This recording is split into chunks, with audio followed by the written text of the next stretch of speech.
ca kon ñu sóobu ci pàcc bu mujj ci RFM weekend daal di xajal Abdou Diouf Junior mu yegg si ci seen rubrique Ecorex. jërë ngeen jëf ci déglu bi daal leen jàmm ci Ecorex. am na benn gëstu boo xam ne ay gëstukat yu nekk ci université bu Ndar ñoom ñoo ko amal mu jëm ci tiitaange bi nga xam ne nappkat yi amoon nañ ko ne jën wi dafay gën di wàññeeku rawatina bi ñu nemmeekoo ne am na ay société pétrolière yu ci mel ni BP ak Cosmos yoo xam ne ñu ngi liggéey ci wax yu Ndar loolu daañ ko gis ci biir Ecorex daañu waxtaane itam ay ponk yu ñeel député yeeg seen liggéey ci wàllu secteur extractif bi ak Abdoulaye Baldé député la jiite commission énergie et ressources minérales nekk itam ancien ministre des mines jamono ji moom mooy maire bu Ziguinchor ak yeneeni ponk itam ci biir Ecorex léegi-léegi lay doon. Ecorex reportage. napp bi ndax dafay wéy di sooxe ndax liggéey bi nga xam ne ay multinationales ñu ngi koy def ci wax yu Ndar loolee nag dafa mel ni am na gëstu boo xam ne moo koy dëggal Mamadou Diagne. yii nekk ay gëstu yoo xam ni dañu firndeel ni depuis bi ñu commencé activité sismique yi ba tey jën dafa manqué lool docteur Papa Fara Diallo nekk enseignant chercheur université Gaston Berger bu Ndar. ñoom ñëpp li ñuy wax mooy installation yi fi waa BP def depuis phase exploration bi dafa am ay yëngu-yëngu yu muy def si biir géej gi ak ay lumière yu muy dégager ay son yu muy dégage yoo xamante ni dafay dàq jën yi ñoom loo leen jàpp ñu ni en tant que ay chercheurs war nañu xool gis nañ ni moment bi nga xamante ni si la activité yi gën a intense en termes d'exploration ci chiffres yi ñu yore en tout cas ci lañ commencé sentir ni débarquement yi li nga xamante ni moom la gars yi di wàccee par bis wàññeeku na commencé na wàññeeku progressivement te kanam la jëm. moom mi nga xam ni mooy coordonnateur adjoint antenne publier ce que vous payez si Ndar mi nga xam leen ni dañu war a seet ay moyens yu ñu exploiter gaz bi waaye tamit ak jën bi. ressource la gaz bi ressource la ndox mi sax ressource la léegi est-ce que da ngay sacrifier yenn ressources yi pour privilégier benn ressource boo xamante ni c'est une ressource tarissable day jeex te napp gi boo préserver géej gi ni mu waree mën nga continuer di napp fii ba àdduna di tukki donc loolu mooy problématique bi ñuy posé ñu ni naka la ñuy def ba installer ay genre aire marine protégée ñu installer ay récifs artificiels beneen aspect bi nga xamante ni recommandation la bu ñuy formuler mooy que ni gouvernement du Sénégal war na mën a accord diplomatique yi mu am ak Mauritanie wala ak yeneen réew sax pour que fi nga xamante ni li leer ba leer mooy activité napp gi dana wàññeeku que nappkatu Sénégal yi nga xamante ni dañuy nappi fii ba ay Sierra Leone macha allah am nañ ci xarañte ñu mën a di dem di nappi ci waaxu Mauritanie que licence de pêche yi leen jox ñu mën ko yokk multiplier ko ba ku nekk war a mën a dem gis ci seen bopp. kii di docteur Pape Fara Diallo yemul foofu ndax mi nga xam ne ni juróom-ñetti mool jot nañoo ñàkk seen bakkan te ñoom ñi lee li ko waral mooy dañu topp ressources yi ba ci waaxu Mauritanie. ñoom ñoo ñu jox chiffre bi tamit médias yi relayer même chiffre yi ñu dem gis famille victime yi ñu wax ñu aussi même chiffre yi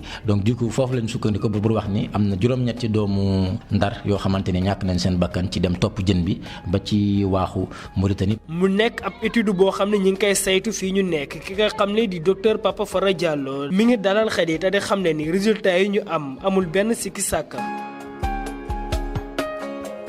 gan gi ci Ecorex. Abdoulaye Baldé maa ngi lay nuyu. Abdou Diouf maa ngi lay fay. honorable député assemblée nationale jiite commission bi ñu tippee énergie et ressources minérales ci assemblée nationale nekkoon nga ministre des mines maire bu Ziguinchor su gaz feeñee ñi ciy liggéey ak ñi ciy dugg xam ngeen ni gaz dafa doy waar feebar yooyu yëpp nag ay yenn normes environnementales yi nga xam ne war nañ ko jël la ñu ne dafa am loo xam ne jëluñu ko en compte ci code bi naka ngeen di duggee ci yëf yi ba tey loolu ñu mën ko jël en compte. waaw loolu lu am solo la boo gisee code bi tey ñu voté ko dafa wane ni que bon ñu ngi ci benn processus boo xam ne yàggagul c'est vrai que am na ay aspects yoo xam ne parce que code bi mënu ko jël en charge parce que aspect yi nga wax ni d'abord sécurité bi c'est vrai que am na ay maladies yoo xam ne dina mën a concerner peut-être population mais aussi ñu fay liggéey mais aussi faune bi ak flore bi mooy gàncax bi ak yeneen yoo xam ne ñoo ko nuru je pense que loolu yëpp et puis aussi am na yeneen aspect sécurité yoo xam ne peut-être que canalisation fu ñu jaar foofu yëpp aussi mënuñu ko woon def ci code bi moo am yaakaar ni que aspect yooyu yëpp ñu junj nii mooy mbirum sécurité bi mbirum sanité aspect sanitaire yi dafa weesu compétence ministère du pétrole et des énergies donc dafa laaj mu am concertation bu gën a mag ak experts yoo xam ne ñu jógee ministère de l'environnement ministère de la santé pourquoi pas même le ministère de sécurité ñoom ñu mel ni ay ministère des forces armées ministère de l'intérieur parce que ñëpp dañ si war a joxe seen xalaat pour que aspect yooyu yëpp ñu mën ko tenir en considération ñun bu ko defee ñu tënk ko si benn loi boo xam ne dina permettre ñu jël en charge aspect yooyu donc am naa yaakaar ni que loolu dinañ si wéy parce que am na déjà loi mais am na ay loi yu bëri yoo xam ne ñu ngi ci secteur bi ñu ngi leen di xaarandi comme pour que ñu mën a ñëw ci si fii parce que dina am code pétrolier dina am code benn loi boo xam ne mooy régir agent organe de régulation bi am na yeneen code yoo xam ne déjà ñu ngi koy liggéey au niveau des ministères des finances nga xam ne aussi secteur bi la concerné yooyu yëpp dina fi ñëw donc bu ñu demee ba ci coppaandaw bi am naa yaakaar ni que d'ici 2022 balaa ñu commencé exploitation aspect yi ngeen wax yëpp dinañ ko mën a tenir en compte. am na beneen question boo xam ne mu ngi jëm ci wàllu géopolitique maanaam ni yëf yi di demee diggante dëkk yi diggante réew yi ban taxawaay la Sénégal war a am ci ban tànk la war a taxawee. oui je pense que loolu aspect bu am solo la boo xam ne bu ñu demee ba régler suñu problème interne mooy distribution gaz bi ci biir Sénégal ak luñ koy séddale pour que ñëpp ménage yëpp mën ci jot bu boobaa dinañu mën a en tout cas sëgg ci aspect yu ci am aspect yu am solo parce que man mi nekkoon naa ministre des forces armées am naa sur le plan géostratégique am ressource bu mel noonu ban doole la mën a may ci say voisins bon am nañu ay voisins yoo xam ne amuñu peut-être amaguñu gaz bi peut-être Gambie kenn xamul peut-être que mën nañ suba retrouver gaz Guinée Bissau naka noonu mais ay dëkk mel ni Mali je pense que pour l'instant amaguñu ressource boobu donc loolu dinañu permettre en tout cas dans un futur peut-être ñu mën a redéfinir notre stratégie et puis suñu politique de voisinage ak ñoo xam ne ñoo leen di fournir gaz ou mbaa ñu fournir leen électricité puis déjà am na déjà xam ne ñu leen di fournir ay électricité donc loolu yëpp ci politique de voisinage bi mais aussi ci suñu capacité mais expansion ci sous-région pour que ñu mën a asseoir suñu hégémonie parce que am nañu doole je pense que boo jëlee ci mbirum armée yi moom dëkk ñu wër am yaakaar ni am na beneen dëkk bu ñu gën a am doole bu ñu demee nag ba dem boole ci yeneen yoo xam ne ñu tudd nga ko fii donc je pense sur le plan stratégique dina gën a am en tout cas amal njëriñ Sénégal donc loolu je pense que lu am solo la mais nit ñi dinañ ci xalaat. yow maire bu Ziguinchor nekk tey président bu commission bi nekk aussi député à l'Assemblée nationale ñu ne régime fiscal bi maanaam li nga xam ne ñu ngi koy liggéey ci wàllu secteur pétrolier bi li ciy ruusee ci ay xéewal war na mën a impacter communauté yi nga xam ne ñoom ñooy dund extraction beeg yooyu loolu yow en tant que élu local naka nga ko xalaatee en tant que président commission aussi naka nga war a mën a liggéeyee pour que loolu ñu mën ko amal.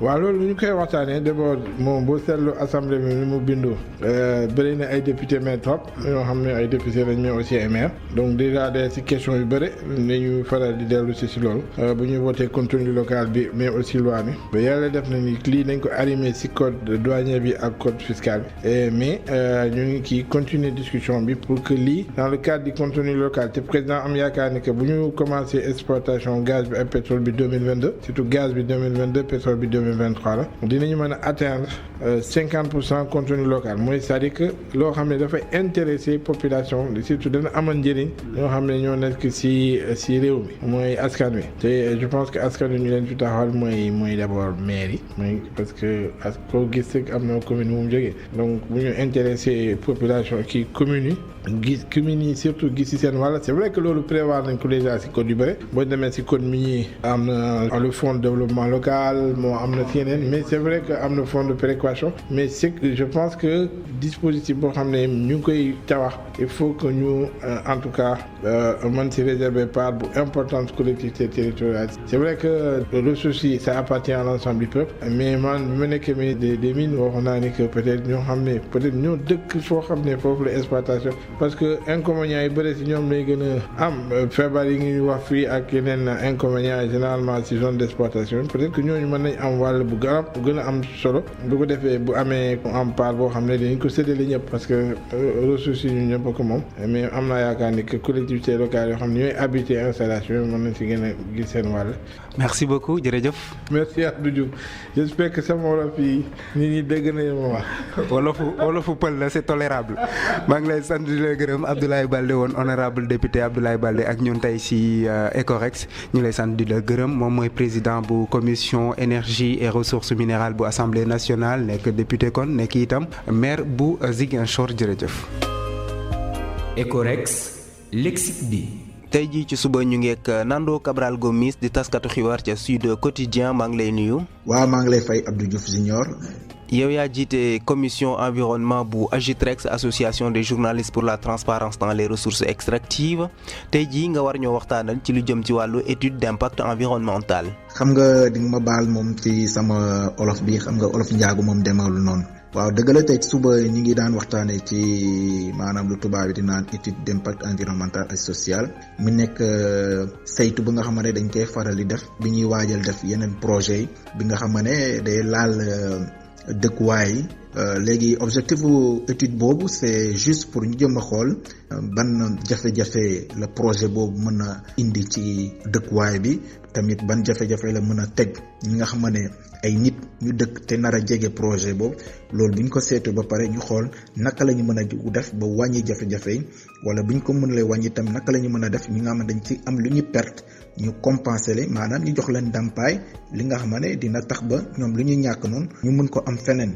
jërëjëf Nando Cabral Gomis di njàkk bu dëgg wolof. waaw maa ngi lay gërëm tamit Abdou Diouf. taskatu xibaar nga ca Sud Quotidien nekk itam njiital commission environnement bu AGETREX.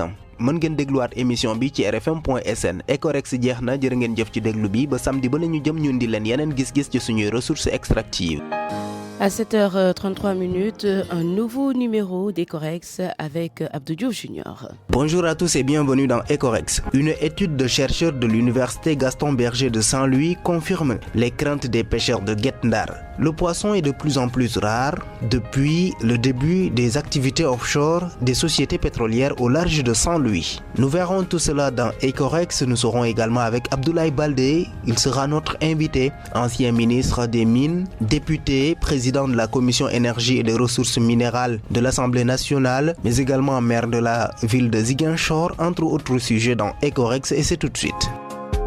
Ecorex, reportage. La pêche a-t-elle déjà été fortement impactée par des activités des multinationales au large de Saint-Louis? Tout porte à le croire. Des études semblent confirmer les craintes des pêcheurs. Mamadou Diagne. Ces recherches ont pu prouver que depuis le début des activités sismiques, le poisson se raréfie d'année en année. Dr Papa Fara Diallo, enseignant-chercheur à l'université Gaston Berger de Saint-Louis. Quand on les interroge par rapport à leur activité, ils nous disent ce qu'on avait, on n'arrive plus à avoir cela. Il y a eu une diminution nette des prises journalières. Le poisson a commencé à fuir dès qu'il y a eu les ondes sismiques. Les études nous ont permis de confirmer une hypothèse forte que nous avions émise au départ, qui consistait à considérer que le moment shift du démarrage des activités offshore avec le projet Grand Tote Armeim a coïncidé avec une diminution drastique des prises journalières en termes de débarquement de pêche. Le coordonnateur adjoint de l'antenne publiée Ce que vous payez de Saint-Louis estime qu'il faut trouver le moyen d'exploiter le gaz et le poisson en même temps. C'est tout à fait possible. Il y a des pays qui l'ont réussi et nous on peut le réussir. En quoi faisant que des espaces soient aménagés avec des récifs artificiels qu'on met là-bas pour favoriser la reproduction des poissons. Cosmos avait commencé à travailler là-dessus. Ça s'est arrêté à un moment pour permettre la reproduction des poissons dans des zones comme une sorte d'aire marine protégée, quoi. Et que à côté, l'exploitation gazière puisse continuer. Inciter l'État du Sénégal à utiliser le levier diplomatique pour nouer des accords avec l'État mauritanien parce que les pêcheurs, ils vont suivre le poisson. 8 pêcheurs ont été tués en essayant de suivre la ressource jusque dans les eaux mauritaniennes, ajoute le docteur Papa Fara Diallo. C'est qu'on a recensé le nombre de personnes qui ont été tuées.